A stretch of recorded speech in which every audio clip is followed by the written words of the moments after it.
Assalamualaikum warahmatullahi wabarakatuh. Saya Wardah Islami dengan akhiran NIM 098 dari PGMIC. Di sini saya akan menjawab pertanyaan-pertanyaan yang telah Ibu berikan.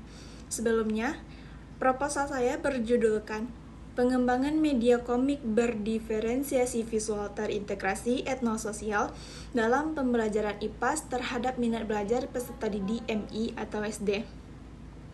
Pertanyaan pertama, jelaskan semua aspek pada judul berdasarkan 7 poin latar belakang yang telah diminta. Saya akan menjelaskan mengenai poin 1, yaitu urgensi variabel Y ataupun minat belajar, di mana minat belajar adalah faktor internal yang paling menentukan keberhasilan peserta didik dalam proses pembelajaran. Dalam kurikulum Merdeka, minat belajar merupakan capaian proses yang wajib diwujudkan guru karena kurikulum mengamanatkan pembelajaran berpusat pada minat, gaya belajar, dan latar belakang siswa demi tercapainya profil pelajar Pancasila secara holistik. Pemerintah juga menegaskan hal ini melalui Permendikbudristek Nomor 16 Tahun 2022 tentang Standar Proses Pendidikan. Dalam Quran ayat Al-Mujadilah ayat 11 yang mengisyaratkan bahwa kesungguhan dalam menuntut ilmu sebagai wujud nyata minat belajar yang tinggi akan mengangkat derajat manusia di sisi Allah. Jadi, kaitannya dengan judul yaitu minat belajar adalah variabel Y ataupun terikat yang menjadi fokus utama yang ingin ditingkatkan melalui penelitian ini. Poin kedua yaitu masalah pada variabel Y. Minat belajar siswa dalam pembelajaran IPAS masih rendah berdasarkan hasil yang diperoleh dari observasi di SDN 17 Syarul Air. Banyak siswa yang mudah terdistraksi, tidak antusias, dan tidak terlibat aktif dalam diskusi. Menurut Hapman dan kawan-kawan menunjukkan capaian minat belajar siswa SD dalam IPAS masih tergolong rendah dan belum mendapat perhatian memadai. Aspek yang paling rendah adalah dimensi perhatian dan keterlibatan aktif siswa dalam pembelajaran. Jadi kaitannya dengan judul yaitu kondisi inilah yang menjadi alasan mengapa peneliti perlu mengembangkan media pembelajaran baru yang mampu menjawab permasalahan-permasalahan tersebut. Poin ketiga yaitu penyebab masalah. Penyebab rendahnya minat belajar dari dua faktor utama. Yang pertama dari sisi guru, yang media digunakannya itu sangat monoton dan hanya berpusat pada satu stimulus visual sehingga tidak mengakomodasi keberagaman gaya belajar siswa. Yang kedua yaitu model dan bahan ajar juga belum terintegrasikan. Lalu dari sisi siswanya, motivasi terintegrasi rendah karena konten tidak relevan dengan latar belakang budaya Minangkabau mereka. Jadi, kaitannya dengan judul adalah penyebab inilah yang dijawab oleh dua aspek dalam judul yaitu berdiferensiasi visual dan terintegrasi etnososial. Poin keempat yaitu akibat jika masalah tidak diatasi. Jika dibiarkan, minat belajar yang rendah akan menyebabkan siswa kehilangan motivasi intrinsik sehingga capaian hasil belajar kognitif, afektif, dan psikomotorik menjadi rendah. Itu menurut Slameto tahun 2019. Siswa juga cenderung pasif dan tidak mampu mengembangkan keterampilan berpikir kritis yang dibutuhkan di abad ke-21 ini. Pemahaman tentang keberagaman sosial dan budaya sebagai kompetensi inti PAS menjadi lemah, serta pencapaian profil pelajar Pancasila pada dimensi kebinekaan tunggal ataupun bernalar kritis dan mandiri akan terhambat. Poin yang kelima yaitu solusi ataupun state of the art.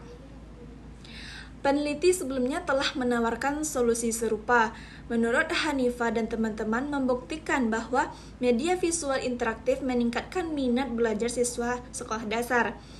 Ahmad dan teman-teman membuktikan bahwa berbasis konten lokal meningkatkan minat karena menciptakan keterhubungan emosional dengan materi. Menurut Yurti dan kawan-kawan tahun 2023 membuktikan bahwa komik digital dapat meningkatkan keterlibatan aktif dan minat belajar siswa terhadap materi budaya di pembelajaran IPAS. Poin yang keenam yaitu gap analysis. Masing-masing peneliti sebelumnya masih mengembangkan solusi terpisah. Menurut Hanifah, tahun 2023 mengembangkan media visual interaktif tetapi belum mengintegrasikan diferensiasi visual dan konten etnososialnya. Kalau menurut Ahmad, tahun 2023 mengintegrasikan konten lokal dalam pembelajaran tetapi belum diwujudkan dalam bentuk komik berdiferensiasi visual ini. Belum ada yang mencoba menggabungkan media komik ini, pendekatan diferensi visual dan interaksi konten. Jadi kaitannya dengan judul, gap inilah yang menjustifikasi keseluruhan judul penelitian secara utuh, yaitu komik ditambah dengan berdiferensi, ditambah dengan etnososial, ditambah dengan pembelajaran IPAS, dan minat belajar dalam suatu produk yang terintegrasi. Poin ketujuh di latar belakang yaitu novelty ataupun kebaruan. Kebaruan penelitian ini terletak pada pengintegrasian 3 aspek sekaligus dalam satu produk yang belum pernah dilakukan oleh peneliti sebelumnya. Yang pertama itu pendekatan berdiferensiasi visual yang mengakomodasi keberagaman gaya belajar siswa. Yang kedua, konten etnososial berbasis budaya Minangkabau yang menjadikan pembelajaran kontekstual dan bermakna. Yang ketiga, kesesuaian penuh dengan tuntunan kurikulum merdeka dalam pembelajaran IPAS kelas 5 sekolah dasar. Belum ada penelitian sebelumnya yang menggabungkan ketiga aspek tersebut secara terpadu dalam satu produk media komik pembelajaran di sekolah dasar. Itu menurut Bistari. Jadi, kaitannya dengan judul itu, novelty inilah yang membedakan penelitian ini dari penelitian-penelitian sebelumnya dan menjadikan judul ini memiliki kontribusi ilmiah yang jelas dan dapat dipertanggungjawabkan. Saya akan menjawab pertanyaan kedua mengenai rumusan masalah pada proposal penelitian. Nah, jadi rumusan masalah dalam proposal saya ini ada 3. Yang pertama, bagaimana proses pengembangan media komik berdiferensiasi visual terintegrasi etnososial dalam pembelajaran IPAS terhadap minat belajar peserta didik. Rumusan yang kedua, bagaimana tingkat validitas media komik berdiferensiasi visual terintegrasi etnososial dalam pembelajaran IPAS terhadap minat belajar peserta didik. Yang ketiga, bagaimana tingkat praktikalitas media komik berdiferensiasi visual terintegrasi etnososial dalam pembelajaran IPAS terhadap minat belajar peserta didik. Nah, saya akan menjelaskan masing-masing rumusan masalahnya.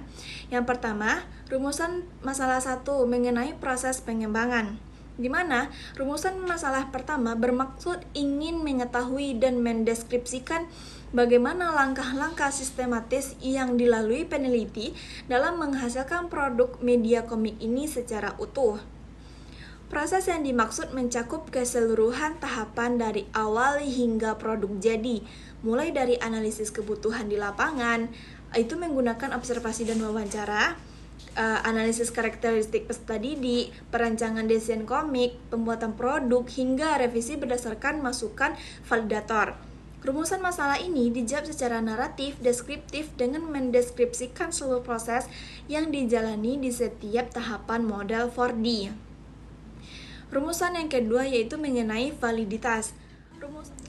Maaf Ibu, sebelumnya rumusan masalah saya hanya 3 dikarenakan ketiga rumusan masalah di atas yang saya bacakan tadi sudah sesuai karena penelitian ini adalah R&D yang dibatasi hanya sampai pada tahap development saja.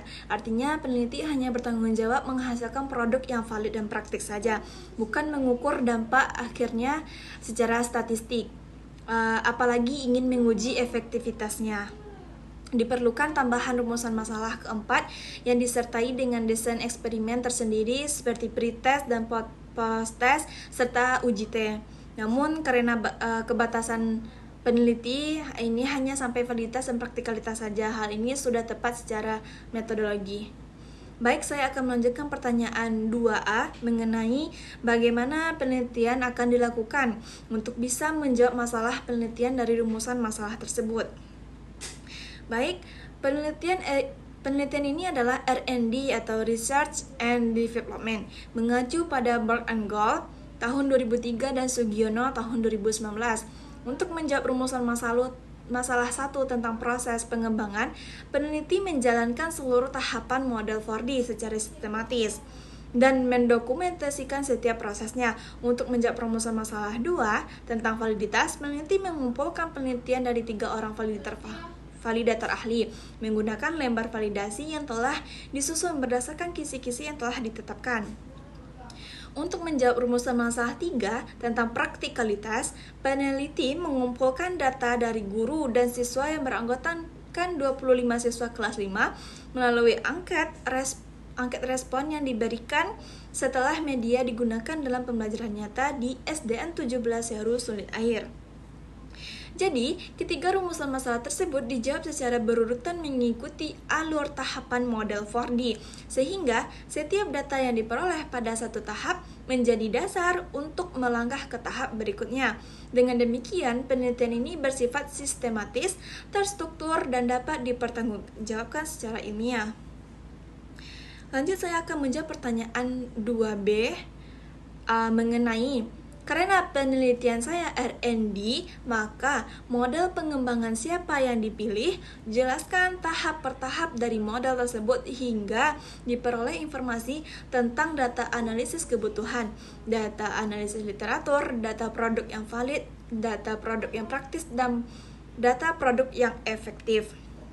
Yang pertama, model pengembangan yang saya pilih yaitu model 4D. Dikarenakan model pengembangan ini dikemukakan oleh Siva Sailam dan teman-teman pada tahun 1974. Model ini terdiri 4 tahap saja, yaitu define atau pendefinisian, yang kedua desain atau perancangan, yang ketiga development atau pengembangan, yang keempat adanya disseminate atau penyebar luasan. Tahap pertama, pendefinisian. Nah, tujuan dari tahap pertama ini adalah menetapkan dan mendefinisikan syarat-syarat dan kebutuhan pembelajaran. Kegiatan yang dilakukan meliputi pertama, observasi, kedua, wawancara, yang ketiga, analisis karakteristik peserta didik meliputi kemampuan, gaya belajar, latar belakang budaya Minangkabau, serta yang keempat itu analisis media pembelajaran yang selama ini digunakan oleh guru. Nah, tahap yang kedua itu perancangan. Tujuan dari perancangan ini adalah merancang produk media komik secara konseptual sebelum diproduksi. Kegiatan yang dilakukan meliputi mulai dari pengumpulan bahan dan materi IPAS-nya yang membahas mengenai suku dan budaya, yang kedua kajian terhadap teori-teori, yang ketiga perancangan desain, yang keempat pemilihan aplikasi, entah itu aplikasi Canva ataupun Comic Live sebagai tools pembuatan komik ini. Yang tahap ketiga yaitu development ataupun pengembangan. Tujuan dari pengembangan ini adalah untuk menghasilkan produk yang telah direvisi berdasarkan masukan para ahli dan pengguna. Kegiatan tersebut meliputi yang pertama pembuatan produk media, kedua validasi produk oleh 3 orang validator. Ya, 3 orang validator ini adalah ahli materi, ahli media, dan ahli bahasa. Tahap yang ketiga itu revisi produk berdasarkan saran dan masukan dari validator tadi. Tahap keempat, uji coba produk kepada guru kelas 5 dan siswa tersebut. Nah, catatan penting dalam proposal ini adalah peneliti hanya sampai pada tahap validitas dan praktikalitas saja, Ibu, dikarenakan data produk yang efektif tidak diperoleh karena tidak ada rumusan masalah tentang efektivitas dan tidak dilakukan uji eksperimen pretest ataupun post-test. Jika ingin menguji efektivitas, peneliti diperlukan desain tambahan dengan instrumen tes hasil belajar ataupun angket minat belajar yang diukur sebelum dan sesudah penggunaan media, Ibu. Lalu tahap yang keempat, disseminate ataupun penyebarluasan. Nah, tujuan dari penyebarluasan ini adalah produk yang telah valid dan praktis ke pengguna yang lebih luas. Namun dalam proposal ini, tahap disseminate hanya disebutkan sebagai batas tahap pengembangan, tetapi tidak dijalankan secara penuh. Artinya, produk belum disebarluaskan ke sekolah atau kelas lain di luar SDN 17 Seru Sulit Air. Baik, saya akan menjawab pertanyaan 2C mengenai instrumen yang saya gunakan dalam memperoleh data dan dalam menjawab rumusan masalah. Baik Ibu, saya akan menjelaskan instrumen apa yang saya gunakan. Dalam rumusan masalah yang pertama, yaitu proses pengembangan, data yang saya butuhkan yaitu data analisis kebutuhan lapangan. Instrumen yang saya gunakan adalah lembar observasi kondisi pembelajaran, dan respondennya adalah guru siswa kelas 5 SDN 17 Rusli Air tersebut. Dan instrumen yang kedua dalam rumusan masalah pertama yaitu pedoman wawancara guru dan siswa. Respondennya tetapi menggunakan beberapa siswa kelas 5 saja.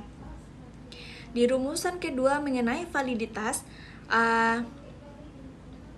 data yang saya butuhkan yaitu penilaian kelayakan isi ataupun materi, penilaian desain, penilaian kesesuaian bahasa. Instrumen yang saya gunakan itu mulai dari lembar validasi ahli materi, lembar validasi ahli media, lembar validasi ahli media, ataupun bahasa. Nah, jadi responden saya itu 1 orang validator ahli materi, 1 orang validator ahli media, dan 1 orang validator ahli bahasa. Mungkin itu dosen yang nantinya akan membimbing saya. Di rumusan masalah yang ketiga mengenai praktikalitas, data yang saya butuhkan yang pertama adanya penilaian kemudahan penggunaan oleh guru, penilaian kemudahan ataupun kemenarikan oleh siswa. Yang ketiga dan penilaiannya dan data yang saya butuhkan yaitu data keterlaksanaan pembelajaran. Instrumen yang saya gunakan adalah berupa angket respon guru, angket respon siswa, dan lembar observasi keterlaksanaan. Responden saya pertama 1 orang guru kelas 5, dan yang kedua 25 orang siswa kelas 5, dan yang ketiga observer ataupun peneliti ataupun teman sejawat saya.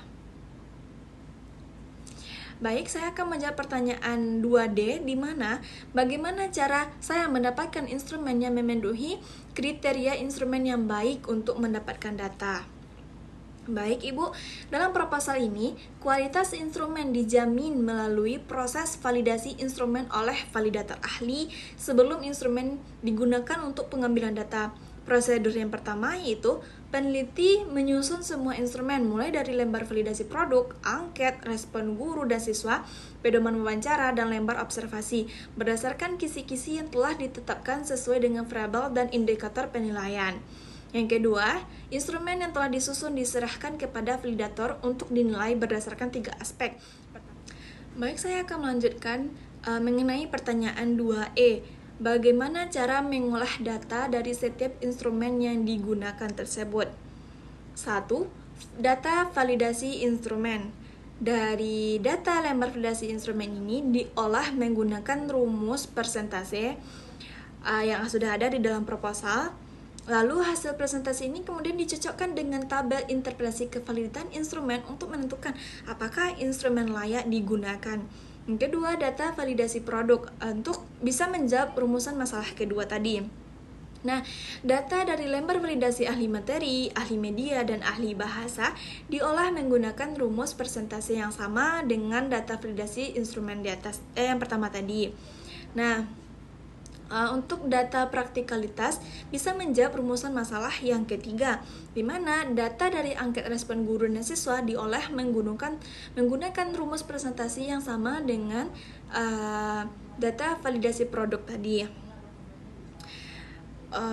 Produk yang dinyatakan praktis apabila memperoleh rata-rata skor minimal 75% dari penilaian guru dan peserta didik, itu menurut Plum and Devine tahun 2013. Selanjutnya, data observasi dan wawancara untuk menjawab rumusan masalah pertama tadi. Data dari lembar observasi, kondisi pembelajaran, dan pedoman wawancara diolah secara kualitatif dan deskriptif, yaitu dengan mendeskripsikan temuan-temuan dari lapangan secara naratif untuk menjustifikasi perlunya pengembangan produk ini. Data ini tidak dihitung secara statistik, melainkan dianalisis. Makanya, untuk menggambarkan kondisi nyata yang terjadi di SDN 17 Yarus ini. Pertanyaan 2F, yaitu bagaimana cara menggunakan data hasil analisis untuk menjawab masalah pada rumusan masalah. Baik, saya lanjutkan untuk menjawab pertanyaan 2F. Bagaimana cara menggunakan data hasil analisis untuk menjawab masalah pada rumusan masalah? Baik, untuk menjawab rumusan masalah pertama yaitu proses pengembangan. Rumusan masalah pertama dijawab dengan menyajikan uraian naratif deskriptif tentang seluruh proses yang dilalui dalam tahapan 4D tadi. Peneliti mendeskripsikan apa yang dilakukan pada tahap define, apa yang dihasilkan pada tahap desain, dan bagaimana proses revisi pada tahap development berdasarkan masukan validator. Jawaban atas rumusan masalah ini berbentuk paparan proses, bukan angka ataupun persentase. Nah, yang kedua menjawab rumusan masalah kedua yaitu validitas. Rumusan masalah 2 dijawab dengan menyajikan persentase rata-rata hasil penelitian dari ketiga validator ahli tadi, yaitu ahli materi, ahli media, dan ahli bahasa. Lalu mencocokkannya dengan tabel interpretasi kevalidan. Apabila rata-rata persentase kurang dari 80% ataupun lebih dari 80%, maka media dinyatakan valid dan layak digunakan dalam pembelajaran IPA kelas 5. Apabila belum mencapai kriteria tersebut, peneliti melakukan revisi sesuai saran dari validator. Untuk menjawab rumusan masalah yang ketiga ataupun praktikalitas, dijawab dengan menyajikan presentasi rata-rata hasil angket respon guru dan siswa, lalu mencocokkannya dengan tabel interpretasi kepraktisan.